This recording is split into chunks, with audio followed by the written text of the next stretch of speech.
Welcome to this edition of Jawaab TV. I'm your host Zain Hyderwan. Today, me and my panel of experts will be delving into the big issue of women's rights. We'll be exploring women's rights within the British Pakistani community, but also focusing on the issue of women within modern-day Pakistan.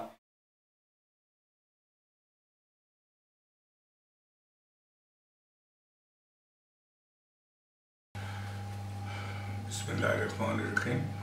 You know, if you look at deeply, it is the male chauvinism that they want to control. Although if you look at Islam, Islam is the religion which have condemned.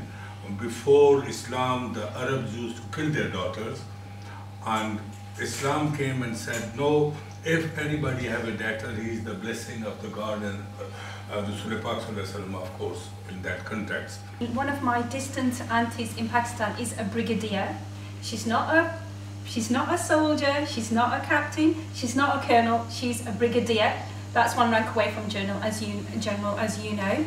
Didn't a Pakistani woman win an Oscar a few years ago? 36% of females are educated within Pakistan as opposed to the 67% of males. Where did you get that statistic from? The statistic is published online on the Education Crisis of Pakistan, which is published by the government of Pakistan, which is more biased towards favouring Pakistan, because it's been published by the Pakistani government. But listen to the name of it, Education Crisis. That's because Article 16A in the Pakistani Constitution outlines that this is an educational right. But if you look at the good that's been happening, I mean, you know, it's far too easy for you to come up and put, okay, this negative article, I know, I'm doing a debate, let me find this negative about Pakistan, let me find this.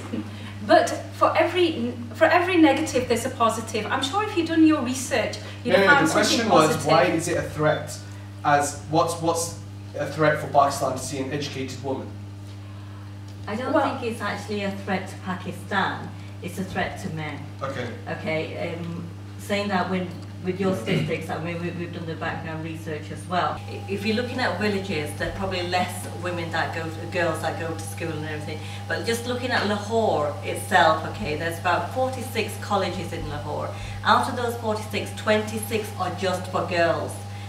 Compared to the 20 that are actually remaining, those are co-education as well. So there is only a minority that are boys. So they are, the government itself and, you know, Pakistan itself is actually doing a lot for educating the girls.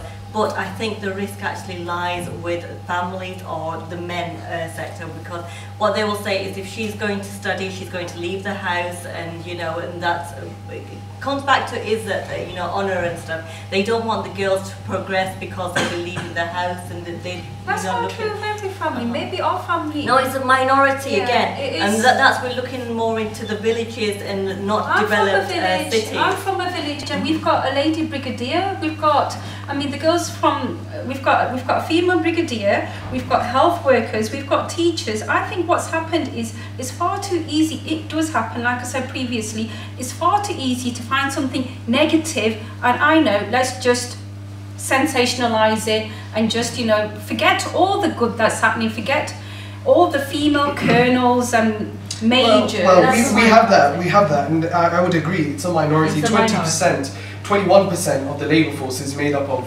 females. So once they've got their education, they're not actually going into the labour force. So what are the barriers? Zubair, what do you think are the barriers for females to actually go out and work within Pakistan?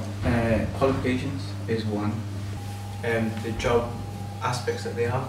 For example, you do get that thing, like for example, I'm a student nurse, so you get that thing that women only tend to go in certain kind of job aspects. For example, nursing and maybe places in the army in Pakistan.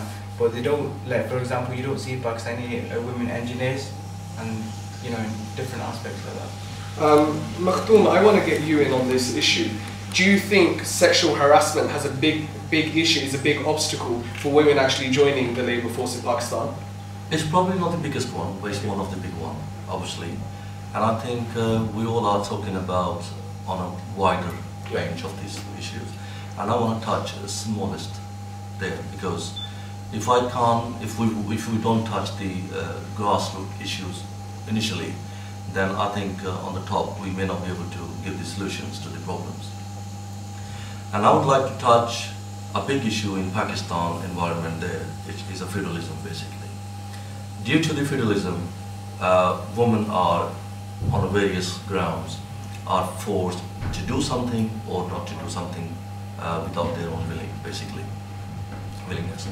And I think what we should do here now is to raise the awareness, basically, of important role of a woman in the society.